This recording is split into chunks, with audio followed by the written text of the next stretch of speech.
Okay, I want to start this off by saying, I admit I was wrong. Okay, I was very, very wrong. So what happened is, a few weeks ago, I played Alice Madness Returns for the first time in my life up to that point, I had nothing but negative opinions on it because they took this, not, Disney story, but a Disney, from my experience, a Disney movie, Alice in Wonderland, right? And they turn it into this fucking, horror, fucking massacre, Jesus Christ, what the fuck is this story? And it scared me when I was younger, and I decided, okay, I'm gonna download this shit. I'm gonna see what's going on, what's it saying. And then when I downloaded it, I went in with that mindset. I went in with that, okay, well, I never liked this before. It's really creepy, so it's gonna be shit. And that was the entire mindset I had. And after I was done with that video, I thought, okay, well, that's kind of unfair. And deep down in my heart, I wanted to finish the game completely, not finish the whole thing, play through the whole thing, and then come with a conclusion, with a final statement on this game. And it was really fucking fun. I'm no joke, it was really fucking fun. I actually had a lot of fun. When I got out of that mindset where I was like, okay, well, this is, creepy, bad, don't play it. I thought I actually had a really good time. It was really, really fun. So we're gonna go here step by step to what made the game fun. All right.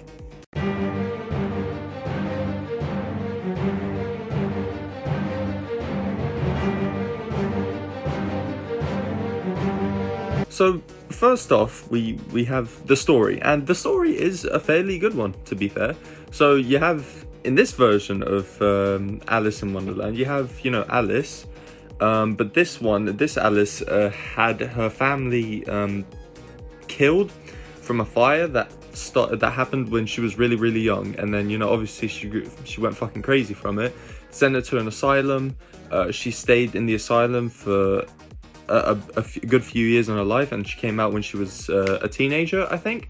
And while she's a teenager, she's slipping in and out of Wonderland, trying to put together her fragmented memories, and then try and save herself, because as the game tends to reveal, is the fact that Alice and Wonderland are one and the same. Okay, so if Wonderland gets fucked, so does Alice, and the whole game is built around that kind of story, which is a good story. I think that's really good. I like it. Now the thing where the only issue I have with the game, and it's not really, it's kind of a big issue, but not really in that kind of sense, is the storytelling. So the story's good, the story's fine. It's the storytelling, because a lot of shit's going on in the game, and sometimes it's kind of hard to pinpoint exactly what the fuck the characters are going on about. Need money. Warned her I'd tell the coppers if she didn't make a donation to my upkeep. She yells and goes off her head. This she can't remember her name, what I heard. Because they'll be talking in Victorian, London, fucking slang, and you have no idea what they're saying. Confounded beasts. They want my ship. I think you're more to their taste. Never. We're almost relatives. You're related to Sue, Admiral. I've an idea. We'll leave this mayhem and go to Carpenter's show. It's better than Gaff. Carpenter promises what we don't take seriously can't harm us. Best dive now, Admiral, or the sharks will have us for lunch. You can kind of put bits and pieces together when you can actually understand them, but that's literally the only thing. It's just sometimes you can't understand what the fuck the characters are going on about. This life is full of random death and heaps of grief and shame. So if you are soothed by accident, you want someone to blame. Fire, plague and strange disease, drowned, murdered, or if you please, a long fall down the basement stairs. None are expected, no one cares. I often must work very hard, sweat running down my skin. After the dance, I then must rest, and the eating can begin. But eventually you can put it together. just takes a lot of fucking brain power, honestly. You know, when you're not fucking fighting goo demons, that's what we're calling them, goo demons, you are just trying to fucking, you know, you're just concentrating really hard and trying to figure out what the fuck are these characters talking about, what is going on. But, you know, story-wise, loved it. Great, you know, it was great. I judged too soon.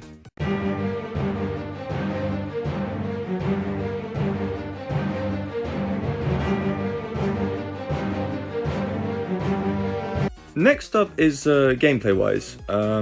Gameplay, really fucking fun, alright? Because I grew up kind of playing like combat, like third-person like combat games. So like I played Batman. I started off with like Spider-Man Shattered Dimensions, and then Web of Shadows, the Batman Arkham series with Arkham Asylum, Arkham City, and then Deadpool. You know, if anybody else played the like, it wasn't just on PC, but I played it on PC.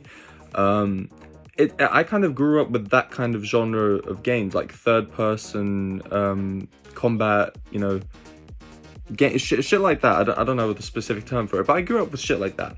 And this is kind of follows along those lines, and the combat is really engaging. So you're never like just stuck doing nothing in the middle of combat, because you have enemies coming at you from every single direction. You need to keep your focus on everything, while simultaneously trying to dodge a few set of enemies, but also trying to defeat another set of enemies, because you need to like pick carefully like who you're going to attack first, who's causing you the most trouble, and which ones are going to be easy to just run around.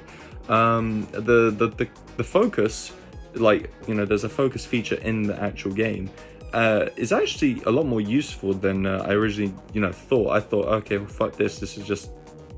As I said, I really disliked this game when I first went into it, but the focus is actually like a essential part of the combat, because it gives you, you know, the opportunity to directly, you know, aim, essentially just aim at who you want to take out first. But then it also comes with a cost, is because when you're focusing on one character, it's hard to kind of move around projectiles or, you know, attacks coming in from other enemies, because you can't, you know, you're focusing on one specific enemy. So you kind of need to switch in and out of like just regular like combat to, you know, focused combat.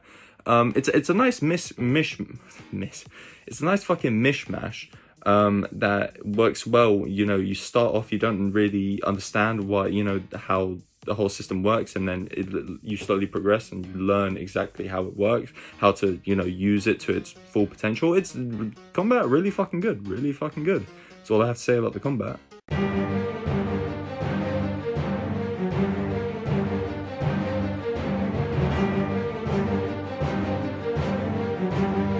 The final thing I would like to mention, which I thought was really well done, was the design, just overall design.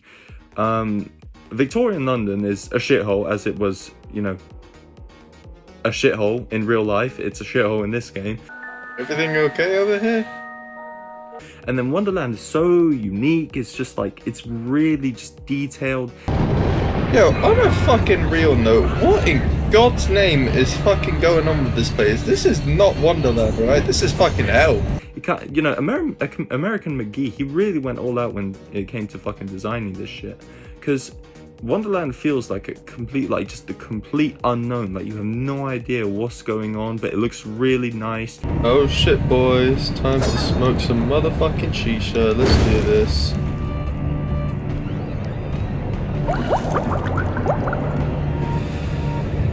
And then when the time comes and the game turns really like dark and horror-like, it makes a nice transition from that to that.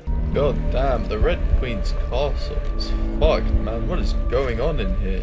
Every time there's a new like chapter, a new level, you know, there's a design where fucking Christ, what am I saying?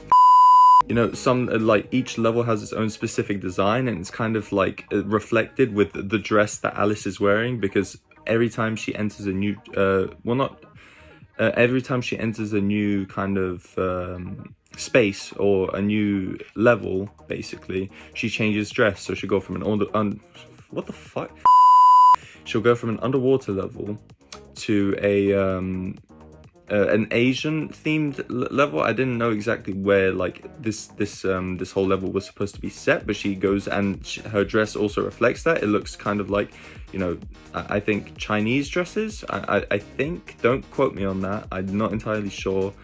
And then there's also one where she goes to fuck with the Red Queen, and then she's wearing a dress that, you know, kind of like shows, okay, I'm here to fuck with the Red Queen. Also, like, a lot of character, well, obviously, because it's an Alice, you know, it's the whole Alice world.